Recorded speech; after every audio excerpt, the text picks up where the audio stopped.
महादेव पार्वतीला होती 8 मुले. जाणून घेऊया महादेवाच्या मुलांबद्दल माहिती. ओम नमः शिवाय. आतापर्यंत आपल्याला महादेव पार्वतीच्या 2 मुलांबद्दलची माहिती होती. या व्हिडिओमध्ये आपण उर्वरित 6 मुलांची माहिती बघूया. महादेवाला होती 8 मुले. जाणून घ्या शिवपुत्रांच्या रंजक जन्मकथा. पौराणिक कथेनुसार भगवान महादेव 8 मुलांचे पिता होते. चला तर जाणून घेऊया महादेवांच्या या मुलाबद्दल. बुद्धिदाता श्री गणेश आणि देवांचा सेनापती कार्तिकेय ही भगवान महादेवांची मुले म्हणून आपल्या सर्वांना माहिती आहे. तथापि महादेवांची इतर मुले देखील आहेत ज्यांच्याबद्दल बहुतेकांना माहिती नाही. पौराणिक कथेनुसार भगवान महादेव 8 मुलांचे पिता होते. चला तर जाणून घेऊया महादेवांच्या उर्वरित मुलांबद्दल. 1. अशोक सुंदरी. अशोक सुंदरीचा जन्म कार्तिकेयानंतर झाला. अशोक सुंदरीबद्दल तुम्ही गुजरात आणि त्याच्या आसपासच्या प्रदेशातील पौराणिक कथांमध्ये ऐकू शकता.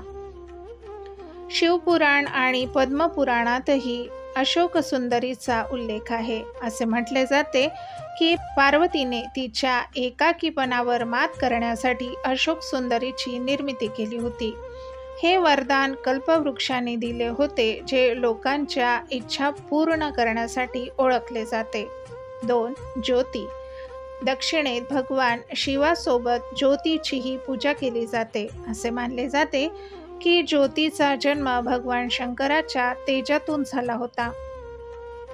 ज्योतीचा जन्मही पार्वती मातेशी निगडीत असून पार्वतीच्या कपाळातून निघणाऱ्या ठिणगीतून ज्योतीचा जन्म झाला असे म्हटले जाते. ज्योतीला देवी स्वरूपा असे देखील मानले जाते आणि दक्षिणेकडे तिची पूजा केली जाते. 3.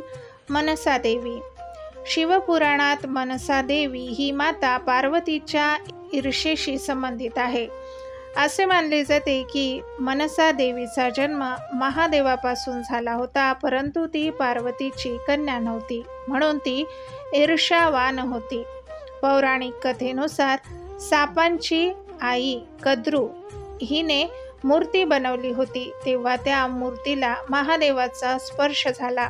त्यातून मनसा देवीचा जन्म झाला. ही एक लोकप्रिय कथा आहे की मनसा सापाच्या इच्छेचा प्रभाव निष्प्रभ करू शकते आणि मंदिरांमध्ये तिची पूजा देवी म्हणून केली जाते, जी सर्पदंश बरे करण्यासाठी ओळखली जाते.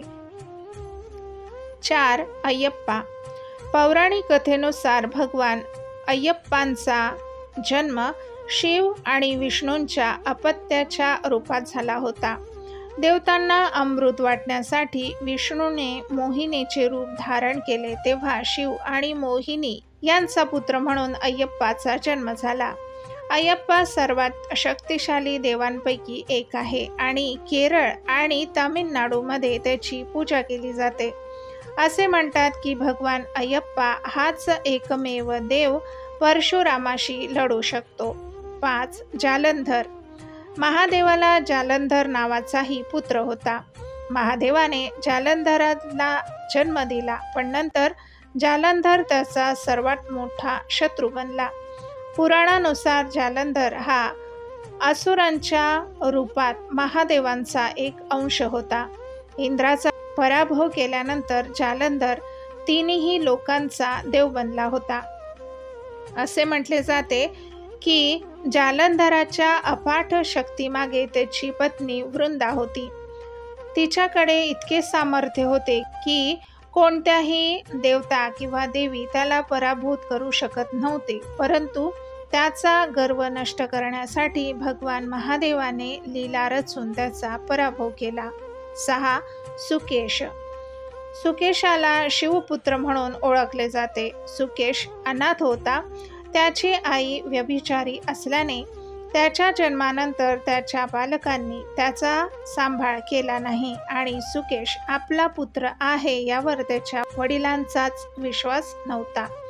पुराणानुसार भगवान शिव आणि देवी पार्वतीने या अनाथ मुलाला पाहिले आणि त्याला संरक्षण दिले होते. अशाच प्रकारची वेगळी माहिती ऐकण्यासाठी माझ्या चॅनलला सबस्क्राईब करा. माझे व्हिडिओ जास्तीत जास्त शेअर करा आणि बेल आयकॉनवर क्लिक करा, म्हणजे नवीन येणाऱ्या व्हिडिओचे अपडेट तुम्हाला लगेच मिळतील. धन्यवाद. नमस्कार. ओम नमः शिवाय.